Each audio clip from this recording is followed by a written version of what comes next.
کہا جاتا ہے کہ کسی بھی شریعت کے حکم کو معلوم کرنے کے 4 ذرائع ہوتے ہیں، 4 دلیلیں ہوتی ہیں، قرآن، حدیث، اجماع اور قیاس ہے۔ آپ نے اپنے لیے پانی پینے کے لیے گلاس میں پانی بھرا، اور جیسے آج کل مچھر کا موسم زیادہ ہے، مچھر بہت ہیں، اس میں مچھر گر گیا، تو اب آپ بتائیں کہ مچھر اگر پانی میں گر جائے تو پانی پاک ہے یا ناپاک ہے؟ کیا خیال ہے؟ ناپاک ہوگا؟ ناپاک تو نہیں ہوگا، پاک ہوگا۔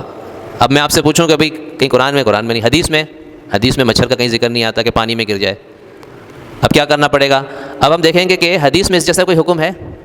تو حدیث میں آتا ہے کہ اگر کسی مشروب میں مکھی گر جائے تو اس کو نکال کے پھینک دو اور وہ پانی مشروب پی لو۔ تو ہم نے کہا کہ مکھی گرنے سے پانی ناپاک نہیں ہوتا، تو مچھر بھی مکھی کی طرح ہے، لہذا مچھر کے گرنے سے بھی پانی ناپاک نہیں ہوگا۔ تو ہم نے کیا کیا؟ اس مسئلے کو اس مسئلے پر قیاس کیا کہ جیسے وہاں پانی پاک شمار کیا گیا تو یہاں پر بھی پانی پاک شمار کریں گے۔ تو بہت سے مسائل، ایسے سینکڑوں مسئلے کہ جس میں ہم قیاس کرتے ہیں۔ ابھی ہر آدمی ہم میں سے دودھ پیتا ہے نا، دودھ نہیں تو چائے تو پیتا ہے ہر آدمی، کسی نہ کسی انداز میں دودھ پی لیتا ہے، چائے نہیں شربت دودھ کا پی لیتا ہے، روح افزا میں دودھ ڈال کے پی لیتا ہے۔ اب یہاں میرے خیال سے کراچی میں سب سے زیادہ دودھ کس کا استعمال ہوتا ہے؟ بھینس کا، بلکہ میرے خیال سے 90% تو بھینس کا ہی دودھ استعمال ہوتا ہوگا۔ بھینس ہی بھینس ہے، بھینس کالونی رکھ دی نام۔ ایک دفعہ میں نے کئی سال پہلے پڑھا تھا کراچی میں 10 لاکھ بھینسیں ہیں، وہ تو بہت پرانی بات ہے، اب پتہ نہیں ڈبل ہو گئی ہوں گی۔ اتنی وافر مقدار میں بھینس کا دودھ ہم پی رہے ہیں، تو کوئی آپ سے پوچھتا ہے کہ بھئی بھینس کا دودھ تم پی رہے ہو، بھینس کا دودھ حلال ہے حرام ہے؟ آپ کے پاس کیا جواب ہے؟ آپ بولو کہ بھئی حدیث میں آیا ہے کہ بھئی اونٹنی کا دودھ آپ صلی اللہ علیہ وسلم نوش فرماتے تھے، صحابہ کرام بھی، بکری کا دودھ اس کا بھی حدیث میں آتا ہے، لیکن بھینس کا دودھ تو کہیں حدیث میں نہیں ہے، بھینس کا ذکر حدیث میں نہیں آیا۔ تو اب بھینس کا دودھ آیا حلال ہے حرام ہے، تو ہم ادھر کیا کریں گے؟ ہم قیاس کریں گے۔ تو بہت ساری چیزیں حدیثوں سے ثابت نہیں ہوتی، تو ہم اس طرح ایک مسئلے کو دوسرے مسئلے پر قیاس کرتے ہیں۔ ہم دیکھتے ہیں کہ بھئی کوئی کہہ دے کہ بھئی بھینس کا دودھ حرام ہے، کیوں؟ گدھی کا دودھ حرام ہے، تو بھئی گدھی پر ہم بھینس کو قیاس کریں گے یا بکری اور اونٹنی پر کریں گے؟ ہم گدھی پہ نہیں کریں گے، سمجھ گئے نا؟ ہم کتیا کے دودھ پر قیاس نہیں کریں گے بھینس کے دودھ کو، کسی حرام جانور، کیوں وہ جانور حرام ہے، بھینس حلال ہے۔ اچھا بھینس حلال ہے یہ کس حدیث میں؟ بھئی سوال یہ اٹھتا ہے، وہ بھی کہیں نہیں ہے، تو آپ کیا جواب دیں گے؟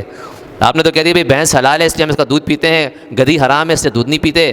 تو آپ سے کوئی کہہ دے کہ بھئی بھینس حلال ہے، اس کی کیا دلیل ہے آپ کے پاس؟ کیا ثبوت ہے آپ کے پاس؟ کون سی حدیث میں؟ کوئی حدیث نہیں ہے، آپ پھنس گئے۔ تو بھینس کے دودھ کو تو حلال اس وقت کہیں گے جب بھینس کو حلال ثابت کر دیں، اور بھینس کو حلال ثابت کرنے کے لیے کوئی حدیث ہی نہیں ہے، تو ہم پھر اس میں بھی قیاس کریں گے۔ ہم دیکھیں گے کہ بھینس کی کیا خصوصیت ہے، حلال جانوروں کے ساتھ کیا مشابہت ہے۔ یہ مشابہت ہے کہ حلال جانور جگالی کرتے ہیں، بھینس بھی جگالی کرتی ہے، سمجھ گئے نا؟ تو اس لحاظ سے ہم نے کہا کہ جگالی کرنے والے جانور حلال ہوتے ہیں، بھینس بھی جگالی کرتی ہے، لہذا بھینس بھی حلال ہے۔ اور جب بھینس حلال ہے تو اس کا دودھ بھی حلال ہے۔ تو اب یہ چیزیں کہاں سے معلوم ہوتی ہیں؟ اس کے لیے تفقہ کی ضرورت ہے، یعنی دین کی گہرائی۔ صرف ایسا نہیں ہے کہ ہم قرآن کا ترجمہ یا حدیث کا ترجمہ ہم پڑھیں تو ہم کہیں کہ بھئی ہمیں دین کی ساری باتیں معلوم ہو جائیں گی، ایسا نہیں ہو سکتا۔